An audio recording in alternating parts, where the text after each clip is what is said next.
বন্ধ করে দিন তো আপনি। জি বন্ধ করে দিন। আসসালামু আলাইকুম ওয়া রাহমাতুল্লাহি ওয়া বারাকাতুহু। আলহামদুলিল্লাহ ওয়া সলাতু ওয়া সালামু আলা রাসূলিল্লাহি ওয়া বা'দ। প্রশংসা আল্লাহ তাআলার, যিনি এক বিন্দু তুচ্ছ পানি হতে আমাদের সৃষ্টি করেছেন সুন্দরতম অবয়বে। আলহামদুলিল্লাহ। অসংখ্য দুরূদ ও সালাম নাযিল হন মুস্তাফা সাল্লাল্লাহু আলাইহি ওয়াসাল্লামের উপর, যার পরে পৃথিবীতে আর কোনো নবী রাসূল আগমন করবেন না। আমরা সবাই বলি আল্লাহুম্মা সাল্লি আলাইহি আল্লাহুম্মা বারিক আলাইহি। আমরা কৃতজ্ঞতা জ্ঞাপন করছি আয়োজক বৃন্দের প্রতি এবং আপনারা যারা উপস্থিত হয়েছেন তাদের প্রতি। আমাদের এখানে নিয়ে আসা হয়েছে বলার জন্য, আপনারা এসেছেন শোনার জন্য। আমি আমার কাজে মনোযোগ দিয়ে বলবো ইনশাআল্লাহ। আপনারা যে উদ্দেশ্যে এসেছেন শোনার, মনোযোগ দিয়ে শোনার বিনীত অনুরোধ রইল। যদি আপনারা এবং আমরা উভয় কথা বলা শুরু করি, না বলা হবে না শোনা হবে, কোনো কিছুই হবে না। ওই যে উর্দুর একটা প্রবাদ আছে, না ঘর কা না ঘাট কা দুশ্মন হ্যায় আনাজ কা, ধোবি কা গাধা। মানে না ঘরের না ঘাটের, এরকম হলে তো হবে না, কেমন? তবে আপনাদের এতটুকু বলি, আপনারা যেহেতু আমায় ভালোবাসেন, এতটুকু আস্থা রাখেন, আমি আপনাদের কষ্ট দিব না। মাইক পেলে আমি পাগল হয়ে যাই এরকম না।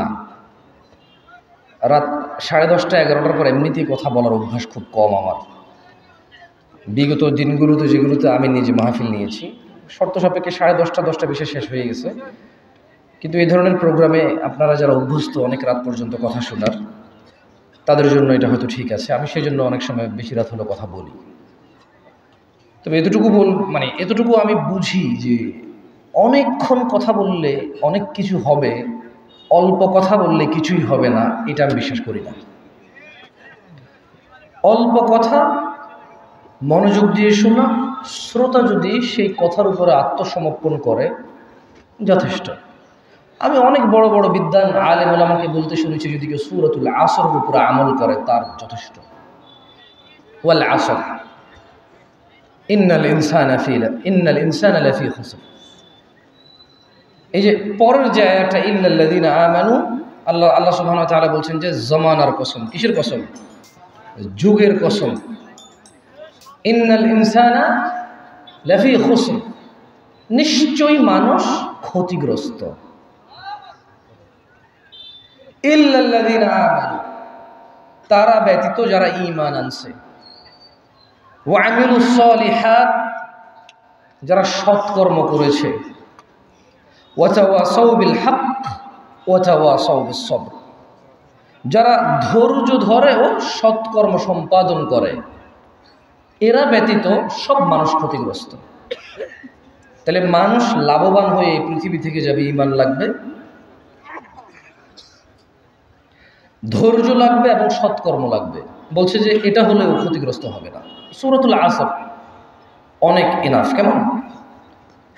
যাই হোক, এখন প্রায় 11টা বাজে। আমি 30 থেকে 40 মিনিট কথা বলে যদি দেখি যে আপনাদের বিরক্ততা না আসে, চেষ্টা করবো আরও 2-10 মিনিট বাড়িয়ে বলার, অথবা এর ভিতরে শেষ করে দেওয়ার ইনশাআল্লাহ। আর আপনারা যদি একেবারেই খুব তৃপ্তি সহকারে শোনেন, তাও আমি বেশিরভাগ সময় 35-40 মিনিটের বেশি বলতে আর পারি না। আমার আর জ্ঞান থাকে না, শেষ হয়ে যায় কথা। এটা আমি গত 8 বছর দেখছি যে 40 মিনিট বলার পরে বুঝি না আর কি বলবো, মানে আর কতক্ষণ বলবো। প্রশংসা কার? আসমান ও জমিনের মালিক কে? কে যিনি মৃতকে জীবিত করবেন, পুনরুত্থিত করবেন? কার কাছে মানুষের প্রত্যাবর্তন? কে যিনি মানুষের মায়ের গর্ভে সন্তান দান করেন? বৃষ্টি দান করে কে? কার কাছে আমাদের ফিরে যেতে হবে? আমাদের মধ্যে যে বন্ধুত্ব কামনা করে, আল্লাহ সুবহানাহু ওয়া তাআলা তার জন্য যথেষ্ট। যে হুজ্জতের প্রমাণ চায়, কোরআনুল কারীম তার জন্য যথেষ্ট। যে প্রাচুর্য কামনা করে, অল্পে তুষ্টি তার জন্য যথেষ্ট। যে উপদেশ চায় মৃত্যুর স্মরণ তার জন্য যথেষ্ট। আর যার এগুলোতে কোনো কাজ হবে না, মহাপরাক্রমশালী আল্লাহ তার জন্য যথেষ্ট। হে আদমের সন্তানগণ, নফস তো দুনিয়ায় পড়ে রইল, মন তো দুনিয়ায় পড়ে আছে, অথচ এমন কোন জাতি নেই যে জাতিকে দুনিয়া একত্রিত করেছে এরপর তারা দুনিয়া থেকে বিদায় নেয়নি। দাম্ভিক অহংকারী কোথায় ওরা? যারা ধন সম্পদ সঞ্চিত করেছিল ওরা এখন নেই, থাকতেও পারবে না। যারা বিশ্বাস স্থাপন করে এবং তাদের অন্তর আল্লাহর জিকির দ্বারা প্রশান্তি লাভ করে, হে তাওহীদ পন্থীগণ, কে একক? একক কে? কে একক? কে সর্বপ্রাপক? রহমান কে? করুণাময় কে? মহা অধিপতি কে? চিরপবিত্র কে? শান্তি বিধায়ক কে? কর্মনিয়ন্ত্রক কে? নিরাপত্তা কে দান করে? সর্বনিয়ন্তাকে? মহাপরাক্রমশালী কে? কে মহামহিম? মহান স্রষ্টাকে? সর্বসৃষ্টিকর্তাকে? আল্লাহ। প্রজ্ঞাবান কে? কার কাছে ফিরে যাব? তাহলে প্রশংসা কার? ইবাদত কার? আইন কানুন কার? হারাম হালাল কে নির্ধারণ করবে? কার কাছে মাথা নত হবে? নিজেকে উজাড় করে দেব কার পথে? আলহামদুলিল্লাহ, আলহামদুলিল্লাহ, আলহামদুলিল্লাহ। ভাই আমার, যদি আপনি মনে করেন আপনার পূর্বে এই পৃথিবীতে কোনো যুবক জওয়ান এই পৃথিবীতে আগমন করেননি, আপনি প্রথম যুবক যে 20 কিলোমিটার জোরে গতিতে দৌড়াইতে পারেন, যে এখনো চশমা ছাড়া চোখে দেখেন, লাঠি ছাড়া এখনো সোজা হয়ে হাঁটতে পারেন, যদি আপনি মনে করেন আপনি ছাড়া এই পৃথিবীতে শক্তিশালী কোনো পুরুষ, কোনো ম্যাচিওর ম্যান অথবা ওমেন এই পৃথিবীতে এর আগে আসেনি, এটা আপনি ভুল ধারণা করছেন।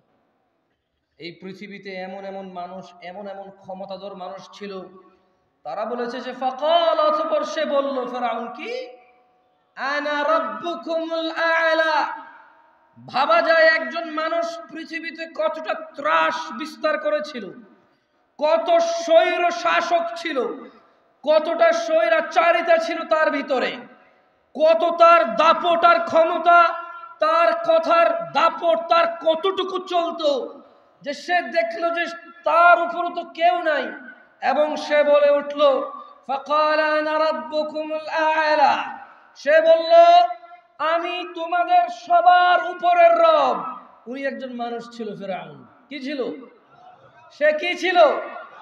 আপনার ক্ষমতা আছে এই জায়গার এমপি বলার, চেয়ারম্যান বলার ক্ষমতা আছে আপনার? বলতে পারবেন যে এই এলাকায় আমি অমুক কথা বলছি, কোন মায়ের বেটা কি করতে পারবি? আগামী 1 মিনিটের মধ্যে মার খেয়ে যাবেন। বলবেন যে তোরে থাপ্পড় দিছি, কি করবি কর। আপনি বলবেন যে আমি এই জায়গায় দাঁড়াইছি, কোন মায়ের বেটা আছে বসাইতে পারে? আরেকজন এসে মুড়ে বলবে যে তোরে মুড়েলাম, তুই কি করতে পারি কর।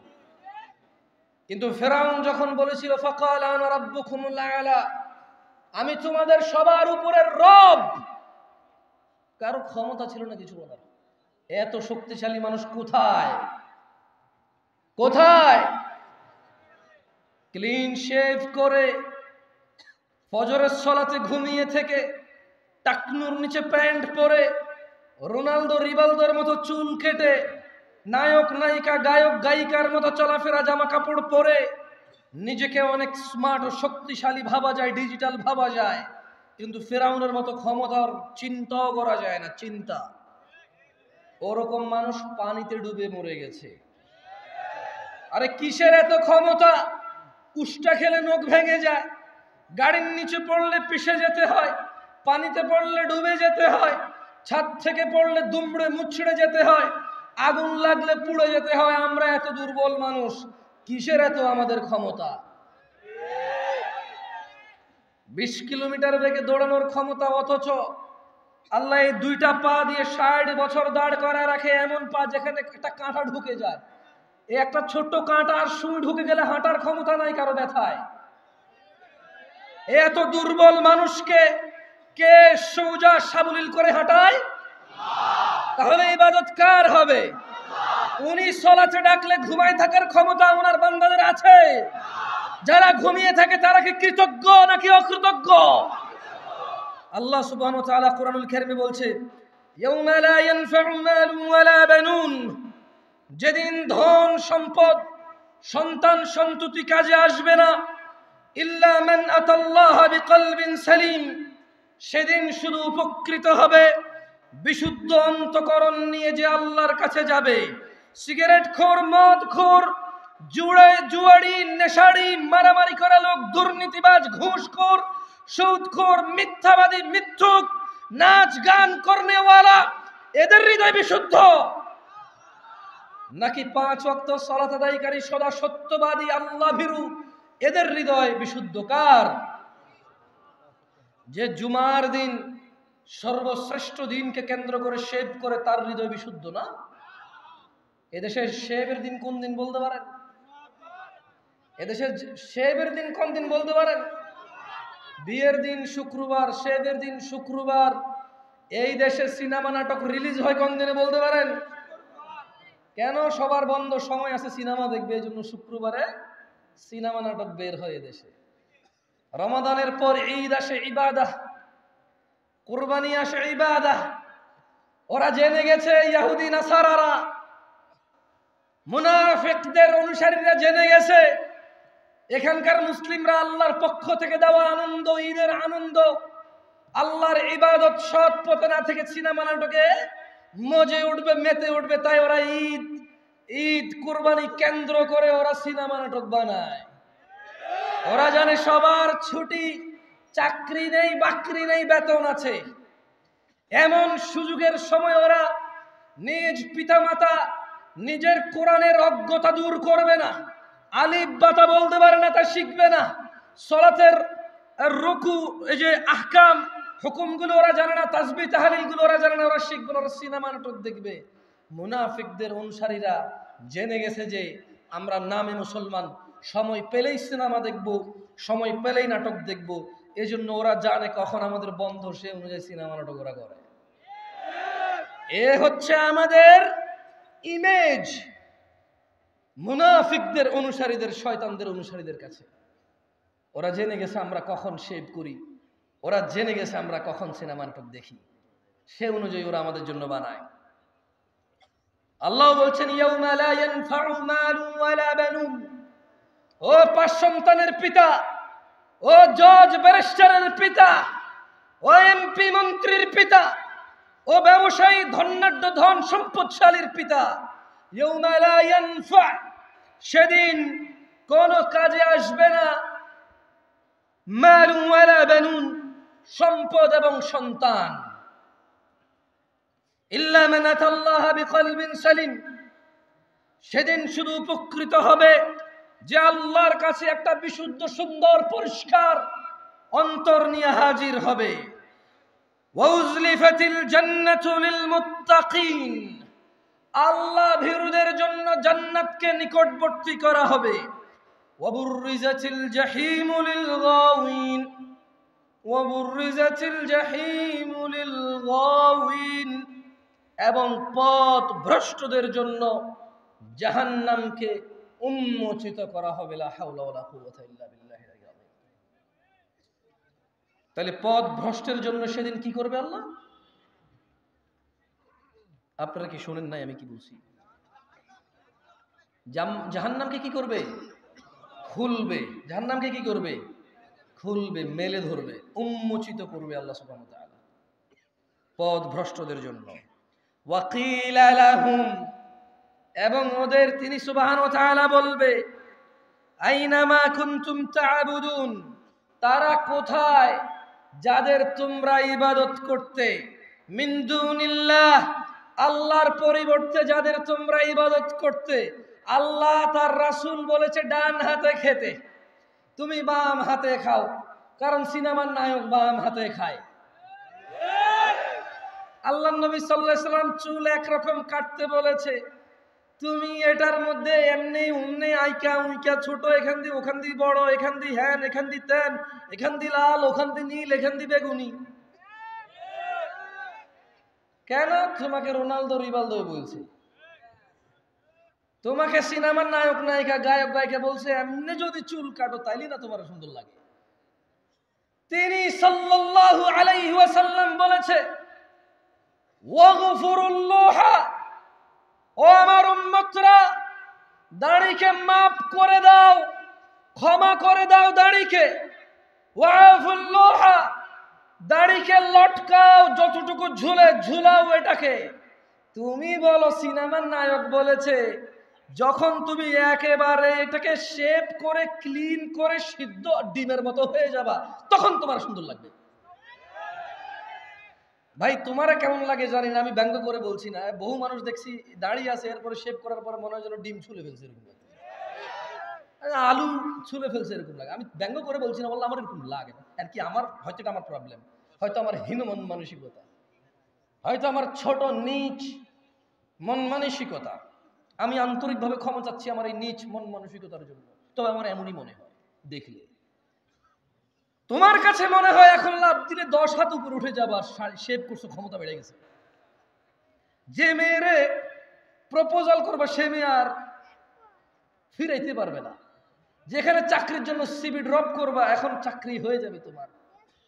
এখন যদি তুমি কারোর সাথে ঘুষাঘুষি মারামারি লেগে যাও, তোমার শক্তি বেড়ে যাবে, তুমি জিতে যাবা। দাড়ি কাটছো এই জন্য, আমার এরকম মনে হয় না। আমার কাছে তোমার সিদ্ধ ডিমের মতো লাগে। আপনি নিজে তো শেভ করেন, ঠিক ঠিক বলছেন না? আপনার কাছে কি মনে হয় আপনি ঠিক বেঠিক ঠিক বেঠিক হবে এই জায়গায়? আমি একবারও জিজ্ঞেস করছি ঠিক কিনা? একবারও জিজ্ঞেস করছি? আমি যা বলি তার যদি সত্যায়ন আপনি করতে হয়, তাহলে আমি কি এখানে পরীক্ষা দিতে আসছি? মানে আমি বলবো ঠিক কিনা, আপনি বলবেন ঠিক, তারপরে ঠিক হবে, তাহলে আমি কি এখানে, আমাকে আনছে কেন? আমাকে আনছে জেনে বুঝে বলার জন্য।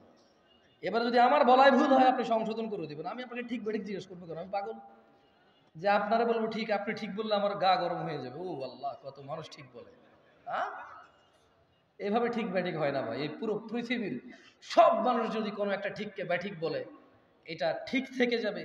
এই পুরো পৃথিবীর সব মানুষ যদি একটা ব্যাঠিককে ঠিক বলে, এটা ব্যাঠিক থেকে যাবে।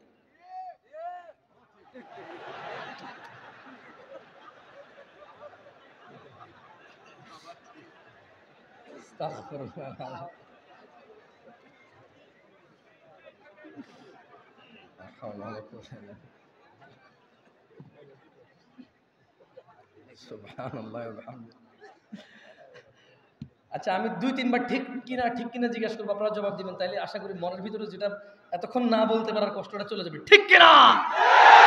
ঠিক কিনা? ঠিক কিনা? কি ঠিক? এই দেশে ঠিক কিনা বলার পরে যে ঠিক বলে সবাই, এটার কোনো ঠিক থাকা দরকার নাই। এই ঠিক কিনাটাই ঠিক, বুঝছেন? কোন সাবজেক্ট হওয়া লাগবে না, ঠিক কিনা এটাই একটা সাবজেক্ট, এটাই ঠিক। এবং ধরেন আমি বলি আমাদের অবস্থা এমন, আমি দেখলাম যে ধরেন এক্স ওয়াই রে ঘুষি দিছে, আমি হলাম জেড, এটা দেখছি। এক্স ওয়াই রে ঘুষি দিছে, আমি জেড দেখছি। এখন এক্স আইসা যখন আমার বলো যে জামশেদ ভাই কোন জীবনে বেয়াদবি দেখছেন? না। আপনাদের সাথে কোনোদিন বেয়াদবি করছি? না, আসলে করেন নাই। ভাই আমি মারছি? না না, আমি তো দেখি নাই। কেন? আমার বিচারক মানছে তো, একদম জীবন আমার সাথে বেয়াদবি করে নাই। আপনাদের সামনে জীবনে বেয়াদবি করছি কোন? কোনোদিন 2 কথা হয়েছে ভাই? কোন ভাই? এগুলোকে যখন আমার যখন ফুলাই আমার সাক্ষী মানে, না না না, আসলে বেয়াদবি কোনোদিন করেন না ভাই আপনি। তো এগুলো হচ্ছে আমাদের মানে একেবারে রক্তে মিশে গেছে জিনিসগুলা। অন্যায় দেখার পরও যখন আমার বিচারক মানা হয়, আমি বলি যে না, ছেলেটা তো সম্মান করছে আমার। মানে সিগারেট আল্লাহর সামনে খায়, কার সামনে খায়? আল্লাহর সামনে খায়, এটাতে বেয়াদবি নাই। বলে যে ছেলে খুব ভালো, জীবনেও বেয়াদবি করে নাই। মাঝে মধ্যে সিগারেট খায় মনে হয়, আমাকে দেখি ভাবে হাত এইভাবে রেখে দেয় পিছনে। হ্যাঁ, মানে আমার সামনে খায় না। এই হলো যে ছেলের আদব, ওনার সামনে খায় না, এই জন্য ছেলের আদব। আল্লাহর সামনে খায় কোনো সমস্যা নাই। আল্লাহ আমাদেরকে বুঝে তৌফিক দান করে। যাই হোক, শোনো ছোট ভাই আমার, তোমাদের সামান্য কিছু নসিহত করে চলে যাব।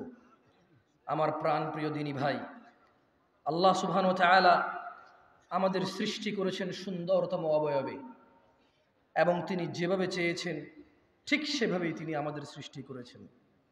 যেমনটা তিনি কোরআনুল কারীমে বলেন, হুয়াল্লাযী ইউসাউবিরুকুম ফিল আরহামি কাইফা ইয়াশা, তিনি মাতৃগর্ভে যেভাবে ইচ্ছা তোমাদের আকৃতি গঠন করেন। আমাদের আকৃতি কে গঠন করেছে? বিয়ে শাদী, অমুক মেয়ে সুন্দরী, অমুক ছেলে সুন্দর, এই জন্য তোমার সময় আসার অপেক্ষা না করে জেনা ব্যভিচারে লিপ্ত হয়ে, দাঙ্গা ফাসাদে লিপ্ত হয়ে যেও না। তিনি সুবহানাহু ওয়া তাআলা যেভাবে খুশি, উনি যেটা ইচ্ছা করেছেন, পছন্দ করেছেন, এভাবেই তিনি মেয়ে অথবা ছেলে, তোমাকে অথবা তোমার বোনকে, তোমাকে অথবা তোমার স্ত্রীকে, তোমার বাবা অথবা তোমার মাকে সৃষ্টি করেছেন, যেভাবে তিনি ইচ্ছা করেছেন। সময় আসার পূর্বে জেনা ব্যভিচারে লিপ্ত হয়ে সমাজ জাতি বিশৃঙ্খল করে তুলিও না তোমরা। সামাজিক ফিতনা ফাসাদ, পারিবারিক দ্বন্দ্বে তোমরা নিজেরা একে অপরের ধ্বংস কামনা করিও না। গান বাজনা থেকে বিরত থাকো। ইয়া শিবাব, হে যুবকরা, আহলুল মুনাফিকদের ফাঁদে পা দিও না। তারা চায় তোমরা গান বাজনায় মেতে থাকো, অথচ আল্লাহ সুবহানাহু ওয়া তাআলা সূরা লুকমানে বলেন, وَمِنَ النَّاسِ مَن يَشْتَرِي لَهْوَ الْحَدِيثِ لِيُضِلَّ عَن سَبِيلِ اللَّهِ بِغَيْرِ عِلْمٍ وَيَتَّخِذُهَا هُزُوًا أُولَئِكَ لَهُمْ عَذَابٌ مُهِينٌ।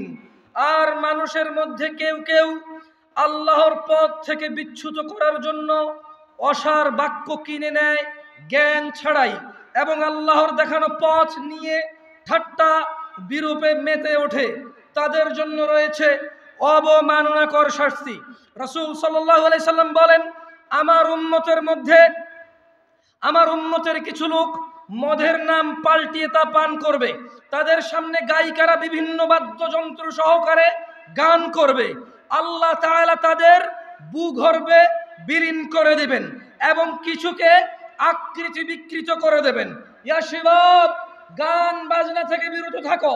আহলুল মুনাফিকরা চায় তোমরা তোমাদের সুন্দর জীবন ও যৌবন গান বাজনায় মেতে উঠে, গান বাজনায় ভুলে গিয়ে নিজেদের ভবিষ্যৎ, নিজেদের দ্বীন, আখলাক, চরিত্র, নিজেদের জীবনের গুরুত্ব, যৌবন তোমরা বিসর্জন দাও।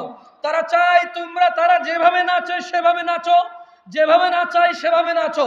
তোমরা তাদের অ্যালগরিদমে চলে আসো। তারা আজকে এই গান, কালকে ওই গান, আজকে এই সিনেমা, কালকে ওই সিনেমা, পরশু অমুক সিনেমা চলে আসছে, আসতেছে, আসবে, বানাইছে, বানাবে, বানাতে পারে। তোমাদের একটা চক্রের ভিতরে তারা রেখে দিয়েছে। ইয়া শিবাব, হে যুবকরা, আহলুল মুনাফিকদের ফাঁদে পা দিও না। তারা চায় তোমরা নেশায় মত্ত হয়ে তোমরা তোমাদের জীবনটাকে জাহান্নামের দিকে ঠেলে দাও। তারা চায় তোমরা নেশায় মত্ত হয়ে, নেশায় নিজেকে উজাড় করে দিয়ে, উৎসর্গ করে দিয়ে তারা চায় তোমরা জাহান্নামের নিকটবর্তী হয়ে, জাহান্নামের গভীরে গহ্বরে তোমরা বিলীন হয়ে যাও। তারা চায় তোমরা শয়তানের ফাঁদে পা দাও, তোমরা আল্লাহ দ্রোহিতায় মেতে ওঠো। তারা চায় তোমরা নেশা করে আল্লাহ ও তার রাসূলের দ্রোহিতায় মেতে ওঠো। অথচ আল্লাহ সুবহানাহু ওয়া তাআলা চায় তোমরা সফল হও, সফলতার দিকে আসো। তিনি সুবহানাহু ওয়া তাআলা বলেন, ইয়া আইয়ুহাল্লাযীনা আমানু, হে তোমরা যারা ঈমান এনেছো। কারা কারা আমরা ঈমান এনেছি রবের প্রতি? তাকবীর! ঈমান এনেছি কারা কারা? কার প্রতি ঈমান আনছি? তিনি আরশের মালিক কে? বিচার দিবসের মালিক কে? জান্নাত জাহান্নামের মালিক কে? সুস্থতাকারী কে? রিজিক দাতা কে? আমরা ওনার প্রতি ঈমান আনছি। তিনি বলছেন, ইয়া আইয়ুহাল্লাযীনা আমানু। তাহলে আমাদেরকে বলছেন, যারা আমরা ঈমান আনছি সবাইকে বলেন। যে বেঈমান, মুশরিক, কাফের, ওকে বলেনি। তিনি সুবহানাহু ওয়া তাআলা আমাকে, আপনাকে, আমাদের, আমরা যারা ঈমান এনেছি ওদেরকে বলছেন যে ইন্নামাল খামরু ওয়াল মাইসির ওয়াল আনসাবু ওয়াল আজলামু রিজসুম মিন আমালিশ শাইতান ইয়া আইয়ুহাল্লাযীনা আমানু ফাজতানিবু। হে তোমরা যারা ঈমান এনেছো, নিশ্চয়ই মদ জুয়া মূর্তি পূজার বেদীয় ভাগ্য নির্ণয় করা তো কেবল ঘৃণার বস্তু, শয়তানের কাজ। ফাজতানিবুহ, তোমরা এটা থেকে বিরত থাকো, তোমরা এটা বর্জন করো। ফাজতানিবু লাআল্লাকুম তুফলিহুন, মদ জুয়া এগুলো তোমরা বর্জন করো, লাআল্লাকুম তুফলিহুন, যাতে তোমরা সফল হও। মুনাফিকরা চায় মদ জুয়া খেলাধুলা হাসি তামাশায় আমরা আমাদের জীবনটাকে বিলিয়ে দেই, উৎসর্গ করে দেই। জাহান্নামের অধল নিচে আমরা নিজেদেরকে কি বলে এটাকে মানে মানে আমরা জাহান্নামের নিম্ন পর্যায়ে পৌঁছে যাই। এটা হচ্ছে মুনাফিকদের চাহিদা। গান বাজনা নেশা জুয়া এগুলো দিয়ে আমাদের কি করবে?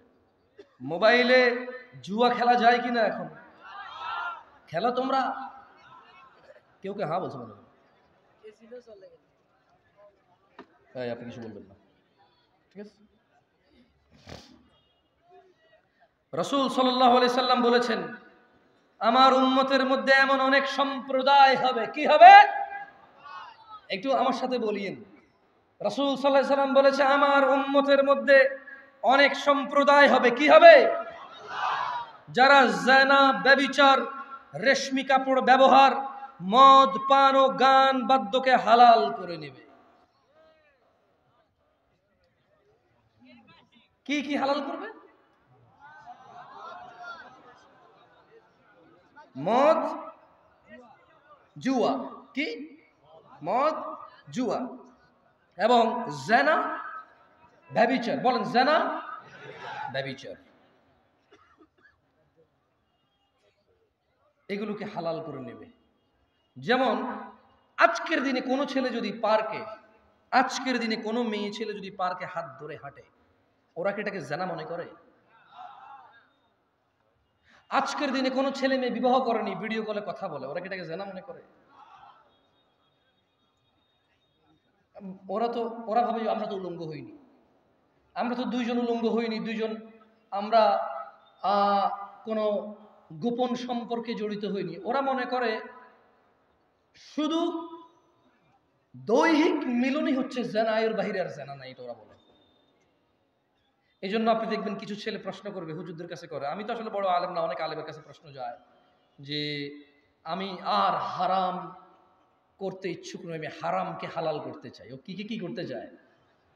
মানে মনে হয় যেন শুকরকে হালাল করে ফেলবে এখন, কুকুর হালাল করে ফেলবে, যেমন সুদকে হালাল করছে এরা। মনে কষ্ট নিয়েন না, মনে কষ্ট নিয়েন না, লজ্জা পাইয়েন না। এই তোমাদের যে ক্যামেরাগুলো তোমরা এখন ঘুরাবা না, কেমন একদম যেভাবে সেভাবে স্টিল থাকুক। আমি কাউকে লজ্জা দিতে চাই না। যাদের হাতে মোবাইল আছে বন্ধ করে দাও, 2 মিনিটের জন্য আবার তোমরা চালু করি, আমি একটা পরীক্ষা নেব। যাদের হাতে মোবাইল আছে তোমরা বন্ধ করে দাও। যেগুলো চলতেছে এগুলো তো কাউকে দেখা যাচ্ছে না। আমি যে প্রশ্ন করবো স্টেজের আশেপাশে আপনারা কেউ হাত তুলিয়েন না, কেমন? কারণ এই ক্যামেরায় চলে আসবে তো। আমি চাই না আমার কোনো মুসলমান ভাইকে আমি অপমান করি, এটা আমি চাই না। আমি চাই না ওর সম্মান নিলামে উঠে যাক, ফেসবুক উঠে যাক, ইউটিউব উঠে যাক, এটা আমি চাই না। আমি চাই ইসলাহ, সংশোধন। আমি কি চাই? সংশোধন। আমি একটা প্রশ্ন করব, আপনারা সত্যি জবাব দিবেন আমাকে, কথা দেন। লজ্জার কিছু নেই, কেউ কারো দিকে তাকাবেন না, কেমন? এখন আমি আপনাদের একটা প্রশ্ন করব, আপনারা জবাব দিন, এবং কেউ কারো দিকে তাকায়েন না। এটা দুষ্টামির কিছু না, এটা আফসোসের কিছু, এটা লজ্জাস্কর কিছু।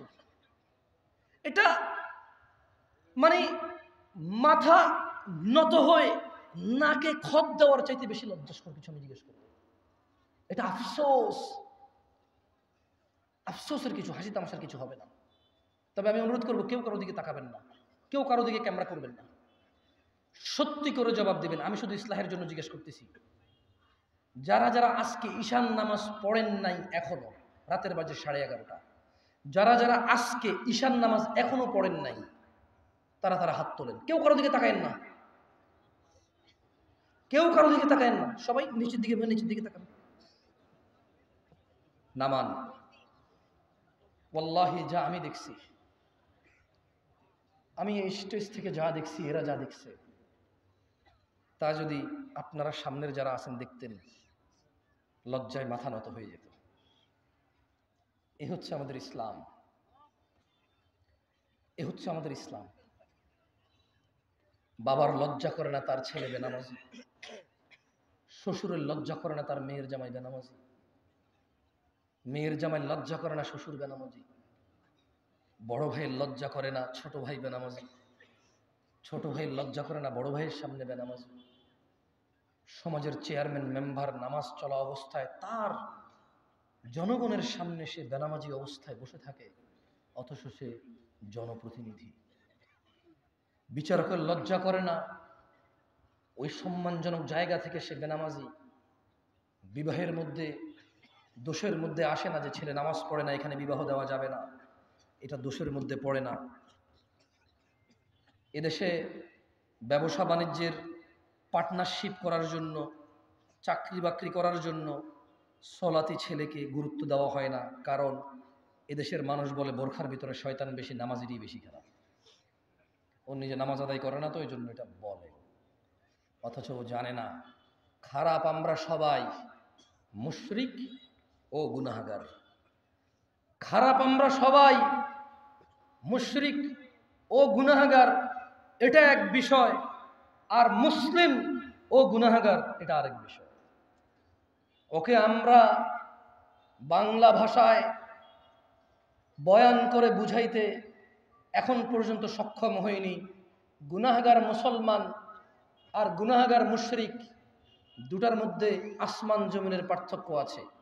গুনাহগার মুসলমান আল্লাহ শাস্তি দিবে অথবা শাস্তি দিবে না, ক্ষমা করবে, কার ইচ্ছা? আল্লাহর ইচ্ছা। জান্নাতে যাবে, শাস্তি পেয়ে হলেও যাবে। আর বেঈমান গুনাহগার, কাফের গুনাহগার, মুশরিক গুনাহগার, ওর জান্নাতে যাওয়ার কোনো অবকাশ নেই। সলাত, নামাজ যে মধ্যখানের অন্তরায়, নামাজ যে মধ্যখানের অন্তরায়, এটা ওকে আমরা বুঝাইতে ব্যর্থ হয়েছি। ও সলাতকে সাপ্তাহিক অনুষ্ঠানে পরিণত করেছে। ও পাঁচতলা মসজিদ এজন্য করেছে কারণ জুমায় জায়গা দেওয়া যায় না, ফজরের জন্য করেনি। ধিক্কার এমন পরিকল্পনাকারীর উপর। আমি জামশেদ মজুমদার বলি, সেই মনি লজ্জা পাও তুমি। আমি ব্যক্তিগতভাবে বলি লজ্জা পাওয়া উচিত তোমার।